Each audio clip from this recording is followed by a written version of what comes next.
है। सबसे पहले जीएस खिलानी डॉक्टर, आपसे ही शुरुआत मैं करना चाहूंगा हमारे इस शो की, और आपसे ये जानना चाहूंगा क्योंकि हम देखते हैं क्योंकि रूप के साथ लक्षण भी लगातार कोरोना जो बदल रहा है, और मौसम को अगर हम ध्यान में रखें कि मौसम जैसे जैसे परिवर्तित होता है उसमें तमाम देखने को मिलते हैं, और इससे साफ तौर पर यह भी नजर आता है क्योंकि हम लक्षण की बात कर रहे हैं और जो वेरिएंट हैं कोरोना के वो लगातार बदलते जा रहे हैं। ऐसे में जो स्थितियां हैं वो क्या कहती हैं, आप क्या इसके बारे में आप क्या बताना चाहेंगे? क्योंकि जो मरीज हैं वो काफी परेशान हो रहे हैं और उनमें लगातार अगर हम देखें तो लक्षण बढ़ते जा रहे हैं। देखिए, नमस्कार, थैंक यू वेरी मच। एक तो हमें समझना है कि ये कोरोना इन्फेक्शन है जो डेल्टा और अल्फा के कंपैरिजन में माइल्ड करता है, जिसको हम कहते हैं, लेकिन इसका मतलब ये नहीं है कि हमें कॉम्प्लेसेंट होना चाहिए जी। ये माइल्डनेस सिर्फ इसलिए नहीं है कि ये वेरिएंट माइल्ड है, लेकिन माइल्डनेस इसलिए भी है कि 90% से ज्यादा जो इंडियन एडल्ट हैं वो वैक्सीनेट हो चुके हैं। नेचुरल इन्फेक्शन की वजह से हमारे पूरे भारत में जो सीरो सर्वे बताता है कि इम्यूनिटी बहुत अच्छी है। लेकिन ये भी सही है कि अगर हम दुनिया की बात करें, अमेरिका की बात करें, पोलैंड की बात करें, तो वहां पर अभी भी डेथ रेट काफी ज्यादा है और एडमिशन रेट भी ज्यादा है। तो ये हमें समझना है कि ये जो नया वेरिएंट है जिसको ओमिक्रॉन नाम दिया गया है 26 नवंबर को, ये जनरली शुरू होता है गला खराब और जुकाम और नाक बंद होना और हल्का सा बुखार होना, किसी को तेज बुखार भी होता है, बदन में दर्द होता है और किसी किसी को बैक एक भी होता है, पेट भी थोड़ा खराब हो सकता है। लेकिन ज्यादातर देखा गया है कि इससे लॉस ऑफ स्मेल और लॉस ऑफ टेस्ट नहीं जाता है जी। दूसरा ये है कि इससे लंग का जो इन्वॉल्वमेंट है, जो निमोनिया है, ऐसा नहीं होता है कि नहीं होता है, करीब 10 गुना कम होता है। इससे ऐसा भी नहीं है कि पेशेंट लोग आईसीयू में नहीं भर्ती होते हैं, आईसीयू में भी भर्ती होते हैं। लेकिन कौन लोग हैं जो पेशेंट आईसीयू में भर्ती होते हैं? ये वो लोग होते हैं जो 60 साल से बड़े होते हैं, जिनको कोमॉर्बिडिटीज होती हैं, diabetes, blood pressure, chemotherapy, kidney disease, liver disease, या कोई स्टीरॉइड्स पे होते हैं, या और कोई इम्यूनोसप्रेसेंट ड्रग्स पे होते हैं कैंसर की वजह से। वो लोग, उनको ज्यादा खतरा रहता है और वो आईसीयू में रहते हैं। और जो ये प्रमाण आया है जो अमेरिका से, जो आज ही एक पेपर आया है कि अगर कोई वैक्सीनेटेड है और जो जिनको 3 वैक्सीन लग गई है और जिनको नहीं लगी है, तो 90 गुना कम जो है ना उनकी डेथ रेट होती है और 12 गुना कम जो है ना एडमिशन रेट होती है। इतना फर्क होता है। तो भारत एक तरह से तो हम अच्छे रूप में है कि हमारी जो वैक्सीनेशन रेट बहुत अच्छी है, हमारी जो सीरोलॉजी है जिसमें जो एंटीबॉडी लेवल्स हैं वो बहुत अच्छे हैं। लेकिन दूसरी तरह से देखा जाए तो हमारे पास एक बहुत बड़ा तब जो कि जिनकी उम्र बड़ी है और कोमॉर्बिडिटीज है, इनको जो है ना बहुत ख्याल रखने की जरूरत है। इसलिए ये नहीं होना चाहिए कि आदमी मास्क हटा के, सोशल डिस्टेंसिंग हटा के बाहर घूमने फिरने लग जाए और क्लोज चैम्बर में पार्टियां करना शुरू कर दें, शादियों में भीड़ लग जाए। वो सब करेंगे तो हम मुश्किल में आ जाएंगे, क्योंकि जो साउथ अफ्रीका में जो इस के दौरान जो स्टडी हुई थी उसमें जो इमरजेंसी में पेशेंट आए तो 17% लोगों को ऑक्सीजन की जरूरत पड़ी थी, 31% लोगों को भर्ती करना पड़ा था और 2.7% की ड्यू हुई थी। इसलिए ये नहीं सोचना चाहिए कि ये बिल्कुल ही इनॉक्यूअस है और कई लोग टेस्ट भी नहीं करा रहे। आप टेस्ट नहीं कराना चाहते वो एक अलग बात है, ना भी कराएं, लेकिन आप आइसोलेट बहुत जरूरी है। अगर हम कॉम्प्लेसेंट हो जाएंगे तो ये बीमारी बहुत आग की तरह फैलेगी और जो हमारे जो नंबर्स कम हो रहे हैं वो बढ़ना शुरू हो जाए। और दूसरा एक पहलू ये है कि जो मेडिकल सिस्टम है वो ओवरवेल्म हो जा रहा है। मतलब कई हमारे डॉक्टर जो है ना और नर्सेज और जो स्वास्थ्य कर्मी है वो बीमार होकर फिर छुट्टी पे चले जाते हैं, अस्पताल में कमी हो रही है हेल्थ केयर वर्कर्स की। तो इसलिए इसके ट्रांसमिशन को रोकना जरूरी है, कोविड अप्रोप्रिएट बिहेवियर जरूरी है। धन्यवाद। बिल्कुल। पीसीआर और जो होम टेस्ट या रैपिड एंटीजन टेस्ट होता है, ये रैपिड एंटीजन जो होता है उसकी जो सेंसिटिविटी होती है वो 50 से 60% होती है। मतलब अगर 100 लोगों को कोरोना है तो वो 60 में ही पॉजिटिव आएगा और 40 में नेगेटिव आएगा।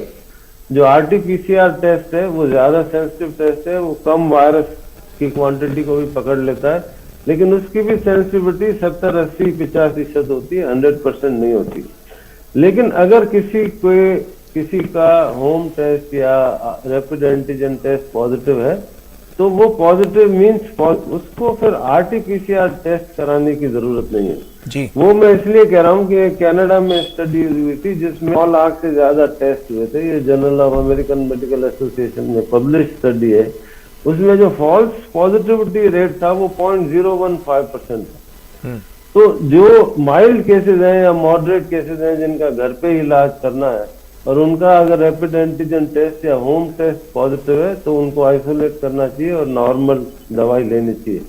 हाल बट दूसरी बात, जिसको एंटीबॉडी देना या जिसको रेमडेसिविर देना हो इंजेक्शन के जरिए या जिनको कोमॉर्बिडिटीज है और अस्पताल में भर्ती करना हो, उनका हम ये रिकमेंडेड है कि आरटीपीसीआर टेस्ट करने के बाद ही एंटीबॉडी लेनी चाहिए। तो जो होम टेस्ट है जी, ये आज की तारीख में अच्छा टेस्ट है, इसकी यूटिलिटी है। अगर किसी को हल्का फुल्का बुखार है और होम टेस्ट पॉजिटिव है तो उसको आरटीपीसीआर टेस्ट कराने की आवश्यकता नहीं है। धन्यवाद। ऐसा है कि मैं पल्मोनोलॉजिस्ट हूँ, मतलब फिजिशियन हूँ, पल्मोनोलॉजिस्ट, तो मैं फोकस करना चाहूंगा जो मैं देख रहा हूँ इन दिनों जी। बुखार जो है वो 3 या 4 दिन के बाद खत्म हो जाता है, लेकिन कुछ लोगों, काफी प्रोपोर्शन ऑफ लोगों को खांसी होती है। ये खांसी काफी ट्रबलिंग भी होती है, किसी को वीजिंग भी होती है, और जो नाक का बंद होना है या गले में स्क्रैची थ्रोट जिसको कहते हैं वो काफी दिनों तक चलता है। इसके 2 पहलू हैं। एक तो ये कि जिसको भी एस्थमा की या एलर्जिक ब्रोंकाइटिस की टेंडेंसी होती है पहले से बचपन से, जो कि करीब 10% लोगों में होती है पब्लिक एट लार्ज में, तो उनको इस कोरोना इन्फेक्शन के बाद जो है खांसी चलती रहती है, किसी को वीजिंग भी हो जाती है, नाक बंद हो जाती है, आवाज जो है ना उसमें नेजल फैल आता है और आवाज पूरी नॉर्मल नहीं होती। तो मैं आपके माध्यम से बताना चाहता हूं कि उसके लिए कोई परेशान होने की जरूरत नहीं है। उसके अपने डॉक्टर की सलाह से कुछ दवाएं या स्टीम इनहेलेशन, गार्गल करने से धीरे धीरे वो ठीक हो जाएगा। लेकिन एक जो सिल्वर लाइनिंग है, जो हमने लॉन्ग कोविड देखा था फर्स्ट और सेकंड वेव के दौरान, जिसमें पेशेंट महीनों तक परेशान रहते थे जी। और उनको फटीग रहता था, बहुत ज्यादा कमजोरी होती थी, उनको ब्रेन फॉग होता था, क्यों, और टेस्ट और स्मेल काफी हफ्तों और महीनों तक नहीं आता था। और 2002 में जब कोरोना इन्फेक्शन का आउटब्रेक हुआ था जिसमें डेथ भी हुई थी, तो उसके 3 साल बाद जब लोगों से पूछा गया तो 40% लोगों को फटीग चल ही रहा था, कुछ काम करने की इच्छा नहीं होती, जाके शाम को लेटना। ये मैं देख रहा हूं कि इस वेव में, इस ओमिक्रॉन के दौरान कम है। मुझे इजाजत दे, मैं कुछ और बताना चाहूंगा ट्रीटमेंट के बारे में जी, क्योंकि जो पहले हमारा जो फर्स्ट और सेकंड वेव में हमने सीखा कि जो रेसेविर था या एंटीकोएगुलेशन हम देते थे, स्टीरॉइड्स देते थे, ऑक्सीजन देते थे, बाइपेप देते, वेंटिलेटर, वो एक प्लेट्यू पे पहुंच गया। उसके आगे हमारे पास प्रोग्रेस नहीं है बताने को। लेकिन जो प्रोग्रेस जो हुई है पिछले 3 से 6 महीने में, वो इस पे हुई है कि मतलब आदमी आईसीयू की कगार तक पहुंचे ही क्यों? क्योंकि हमारे पास डायग्नोस्टिक फैसिलिटीज बहुत अच्छी हैं, जल्दी डायग्नोसिस हो जाता है, तो बीमारी को बढ़ने ना दिया जाए कि पेशेंट अस्पताल या आईसीयू में पहुंचे ही नहीं, उसकी ऑक्सीजन कम ना हो। इसके लिए 2 तरह की मौजूद है। एक तो जो एंटीबॉडी टेस्ट, जिसको एरोनियसली कॉकटेल एंटीबॉडी कहा जाता है, लेकिन ये एंटीबॉडी हमने शुरू में यूज करी पेशेंट में, ये अल्फा और डेल्टा जो वायरस थे उसके अगेंस्ट कारगर थी। जो अभी जो भारत में जो अवेलेबल है वो कैसरिवमैब और इमडेविमैब का कॉम्बिनेशन है, लेकिन अनफॉर्चुनेटली वो ओमिक्रॉन के अगेंस्ट कारगर नहीं है, इसलिए उसका बहुत ज्यादा यूज नहीं हो गया। जो सेट्रोविमैब जो तीसरी एक एंटीबॉडी है, अगर वो जब कभी भारत में अवेलेबल होगी, अगर वो उसको समय पर दे दिया जाए तो फिर चांसेस होते हैं कि वो आगे नहीं जाएगा। लेकिन जो ज्यादा आसान तरीका है बीमारी को सिवियरिटी रोकने का, वो है एंटीवायरल ड्रग। रेमडेसिविर को हमने बहुत यूज किया और हमने, मेरे एक्सपीरियंस मैंने उसको कारगर पाया और स्टडीज भी, लेकिन पहले वो सिर्फ सिवियर बीमारी के लिए ही अप्रूव थी। जी। लेकिन अब जो एक स्टडी आई है जो कि दिसंबर महीने में ही पब्लिश हुई थी new England journal of medicine में, अगर बीमारी शुरू होने के 5 दिन के अंदर रेमडेसिविर के 3 दिन तक डोज दे दिया जाए तो जो सिवियरिटी की दर है वो 87% कम हो जाती है। लेकिन रेमडेसिविर का ये है कि वो इंजेक्शन से देनी पड़ती है, पेशेंट को अस्पताल में भर्ती होना पड़ता है और थोड़ी महंगी भी होती है, और अगर ओपीडी बेसिस पे उसको नहीं देना चाहिए क्योंकि पेशेंट अगर आएगा जाएगा तो वो रास्ते में उसको फैलाएगा। उसकी जगह जो नई जो ओरल ये टैबलेट के जरिए या कैप्सूल के जरिए जो एंटीवायरल ड्रग है वो मोलनुपिराविर है, उसकी भी स्टडी सेम उसी जर्नल पब्लिश हुई है न्यू इंग्लैंड जर्नल ऑफ। वो दवाई अगर दी जाए तो जो सिवियरिटी की दर है वो 30% कम हो जाती है, और मौत की दर जो प्लेसिबो ग्रुप में 9 डेथ्स हुई थी और उसमें 1 डेथ हुई थी, तो काफी फर्क था डेथ रेट में भी, हालांकि एक ही स्टडी है। तो तीसरी दवाई जो पैक्सलोविड है वो ज्यादा कारगर है, लेकिन वो अभी हमारे पास अवेलेबल नहीं है। मतलब कहने का ये है कि ये सबके लिए नहीं है, ये दवाइयां उन्हीं के लिए हैं जो मैंने कोमॉर्बिड आपको शुरू में बताया, आइडेंटिफाई करना कि ये मरीज है, इसको पोटेंशियल है कि इसको सीवियर डिजीज हो सकती है। एक बार पेशेंट आईसीयू में पहुंच गया तो हमारे पास जो ट्रीटमेंट है अच्छे हैं, बहुत अच्छे हैं, लेकिन सब नहीं बचते। तो इसलिए जरूरी है कि हम शुरू में ही आइडेंटिफाई करें कि भाई ये 65 साल से बड़े हैं, इनको डायबिटीज है, इनको हार्ट डिजीज है, इनको या किडनी ट्रांसप्लांट पेशेंट है, या फिर इनको लिवर डिजीज है, उनके लिए ये जो मैंने आपको दवाइयां बताई हैं ये काफी कारगर है, इनका उपयोग करना चाहिए, और ये सब लिटरेचर में है, मैं आपके जरिए बता रहा हूँ। धन्यवाद। जी, डॉक्टर जीएस खिलनानी, आपका रुख करना चाहूँगा और ये जानना चाहूँगा कि अगर कोई पेशेंट है वो कोरोना से संक्रमित हुआ और उसके बाद वो ठीक हो रहा है, वो रिकवर हो चुका है, तो वो अपने हार्ट और लंग्स को कैसे मजबूत करे? देखिए ऐसा है कि फॉर्चुनेटली एक तो ये समझना है कि ये नहीं कि ऐसा नहीं है कि 100% ओमिक्रॉन है, जो एविडेंस है, जो प्रमाण है हमारे पास 90%, 95%, 85% धीरे धीरे कोरोना डेल्टा को और अल्फा वायरस को रिप्लेस कर रहा है। और ये मैंने शुरू में बताया कि ये लंग को कम इफेक्ट करता है, लेकिन ये बात वीकनेस तो थोड़ी बहुत होती है। लेकिन जिन लोगों को ऐसा नहीं है कि निमोनिया बिल्कुल नहीं होता, कोविड निमोनिया अभी भी हर अस्पताल में, मेरे अस्पताल में भी भर्ती होते हैं, वेंटिलेटर पे भी है, अनफॉर्चुनेटली कुछ की डेथ भी होती है। तो उनको मजबूत करने के लिए जो सबसे इम्पोर्टेंट पहले मैं आना चाहूंगा कि जो भी कोरोना से रिकवर होते हैं उनको विगरस एक्सरसाइज करनी है। कई लोग मैराथन रनर होते हैं जिनको जॉगिंग, बहुत अच्छी बात है, एक्सरसाइज करनी है, वेट लिफ्टिंग करते हैं, हैवी एक्सरसाइज के आदत है, उनको कोरोना इन्फेक्शन हो गया और वो सोचते हैं मैं तो बिल्कुल ठीक हो गया, लेकिन ये देखा गया फर्स्ट और सेकंड वेव भी कि कुछ लोगों की सडन डेथ हो गई जी। वो इसलिए हो गई कि जो कोविड जो है ये बेसिकली प्रोकोएगुलेंट मतलब प्रोथ्रोम्बोटिक स्टेट में क्लॉटिंग के चांसेस रहते हैं जी। इसलिए पहला तो ये है कि एक्सरसाइज करनी है, वो ग्रेडेड करनी है, पहले 4 हफ्ते तक धीरे धीरे एक्सरसाइज करनी है, तो 4 हफ्ते बाद अपने नॉर्मल एक्टिविटी करनी है। डॉक्टर जी,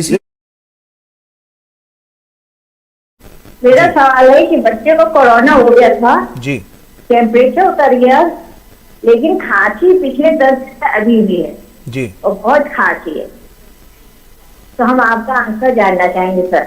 डॉक्टर साहब से हाँ बताइए, हम टीवी के डॉक्टर जीएस खिलनानी जी बताएं। हाँ देखिए ऐसा है कि बच्चे का अगर बुखार उतर गया तो ये आप सोचें कि कोरोना से उसको निजात मिल गई, लेकिन मैंने शुरू में बताया, अगर आप सुन रहे थे, तो कोरोना के बाद कई बार खांसी लंबे समय तक चलती है। अगर उसको बुखार नहीं है, अगर वो खाना ठीक से खा रहा है और अदरवाइज एक्टिव है, थोड़ी बहुत खांसी है तो वो धीरे धीरे चली जाएगी, उसके लिए भी कोई कफ सिरप वगैरह ले सकते हैं। लेकिन साथ में कोई वजन कम हो रहा है और हल्का सा बुखार रहता है, बच्चा एक्टिव नहीं है और उसको काम करने में नहीं लग रहा, खेलने में मन नहीं लग रहा है, तो आप प्लीज अपने डॉक्टर से, पीडियाट्रिशियन से, चाइल्ड स्पेशलिस्ट से कंसल्ट कर, वो उसका समाधान करेगा। अगर हल्की फुल्की खांसी है और बाकी सब ठीक है, ये कोरोना के आफ्टर इफेक्ट है। डॉक्टर खिलनानी, अगर हम देखें क्योंकि बॉडी में कमजोरी की एक जो शिकायत होती है वो मरीजों की बहुत होती है, तो ऐसे में किस तरह के उन्हें सप्लीमेंट्स लेने चाहिए और किस तरह के प्रोटीन लेने चाहिए कि जिसकी वजह से वो काफी अपने आप को और स्वस्थ कर पाए? देखिए, ऐसा है कि जो वीकनेस होती है जिसको पोस्ट वायरल एस्थीमिया कहते हैं, वो ऐसा नहीं है कि कोविड के बाद ही होती।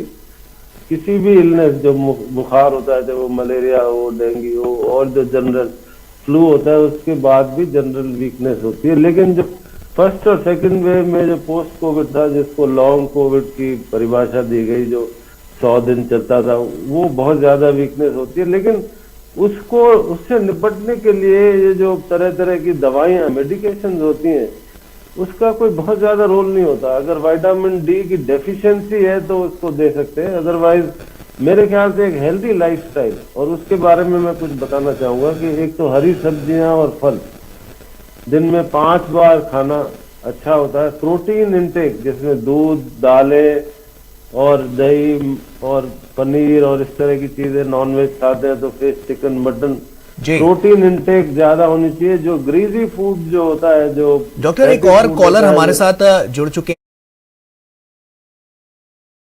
खिलनानी, आपके पास आऊंगा और आपसे ये जानना चाहूंगा क्योंकि हम बच्चों को लेकर, क्योंकि पेरेंट्स जो होते हैं वो बहुत ज़्यादा सेंसिटिव होते हैं और बच्चों को लेकर क्योंकि उनकी जो सुरक्षा है वो उनके लिए बहुत बड़ी प्राथमिकता रहती है।